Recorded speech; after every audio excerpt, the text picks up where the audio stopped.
tonight on the show.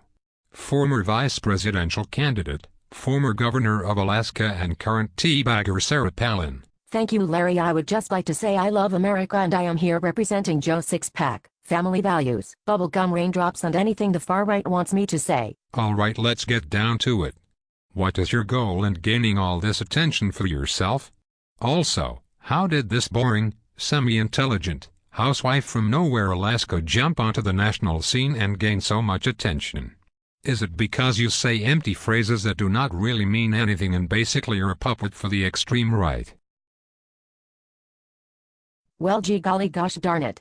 I love America, apple pie, 9/11 was bad, I like shooting coyotes, and eating moose stew.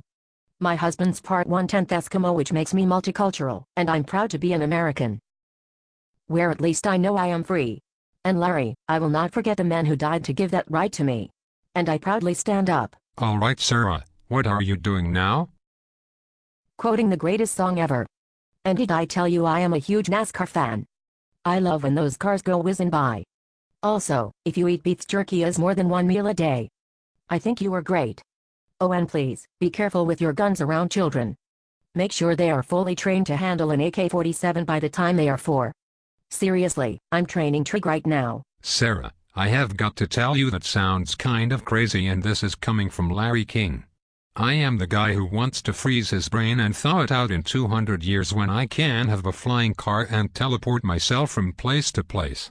You know, like those shitty Star Trek shows with the guy from Boston Legal. Larry, I hate to break it to you, but we already have teleporting things. I had to do a number one really bad on the way here, and I got out of my Hummer limo, which gets 0.5 miles to the gallon highway, and made a tinkle in one of those teleporty things. Sarah, that is a frickin' porta-potty, not a teleportation device. What did they teach you at that frickin' school in Alaska?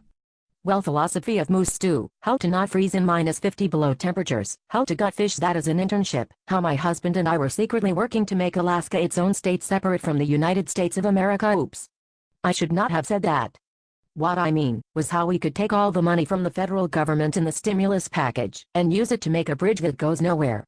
Wait a second, Larry, am I supposed to be against big government things? I forget. Jesus, Sarah, you have got to be kidding me. Your whole platform is based on too much government spending and you do not know whether you are for it or against it. Well, Larry, you and your got you media would ask tough questions like that. I mean, all I do all day is be a regular housewife, and take care of my children, and talk to normal people like myself. You know, people who make millions of dollars off an autobiography that they did not even write. Look, Sarah. You are the worst interview I have ever had on this show, and I interviewed Lady Gaga and she was wearing a dishwasher for pants and her top was made out of elephant scrotums held together with the anal secretions of 2,000 Persian kitties. Boy, was that day smelly. She started to sing that poker face song and I nearly shot myself.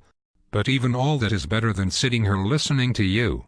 Still, I am going to retire in a few months and my wife's probably at home banging the T-ball coach. Can you believe that? The frickin' T-ball coach. That gives a whole new meaning to the phrase shagging balls. Well, I guess it's time for divorce number 21 and I have to say I did not see this one coming.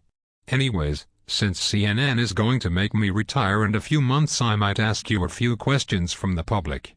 Nick from Texas writes, how do you expect abstinence-only education to work in school when you could not even keep your daughter from getting pregnant based on that educational philosophy?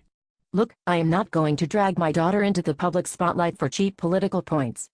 I am throwing her into the spotlight for more money for myself. She is on Dancing with the Stars this Monday on ABC. Watch and vote for her, America. Okay, I am done listening to this bullshit. I am going to take my mid-afternoon nap and hopefully when I get home the T-ball coach will have left and I can use some of that new extra potent Viagra that your running mate John McCain gave me.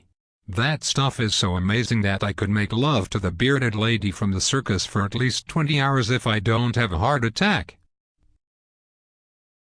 I even let the rest of the circus watch, but the world's tallest midget and the Wolf Boy had to revive me and perform CPR. Luckily they did it better than Conrad Murray. Look, I am not going to listen to anything else you have to say because frankly it makes me want to shove a ballpoint pen into my eye. So you can have the final word while I dream about that bearded lady and sip my John McCain strength Viagra mixed with vodka and Red Bull. Finally, I can tell you about national health care. Wait, what am I supposed to say? Oh yes, Obama wants to push national health care because he wants to eat your children and poop them out. That is the whole motivation behind universal health care. Not to help the uninsured children, but to eat your children, especially the extra cute ones, and poop them out. This whole nationalized healthcare system is about two things: eating your children, and pooping them out. It has to be true. I saw it on Glenn Beck's show. Anyways, Larry, thanks for having me on your show. Oh, and all you T-buggers are there, keep listening to me for no apparent reason, and keep dressing up in Ben Franklin costumes with Air Jordans underneath. I think that's great. Oh, and do not listen to what I say too closely, because you will find out that I am completely full of hot air, and have no idea what I am talking about. Thanks again, Larry. Do not worry about thanking me. I just wanted some ratings so I can pay off my next divorce settlement.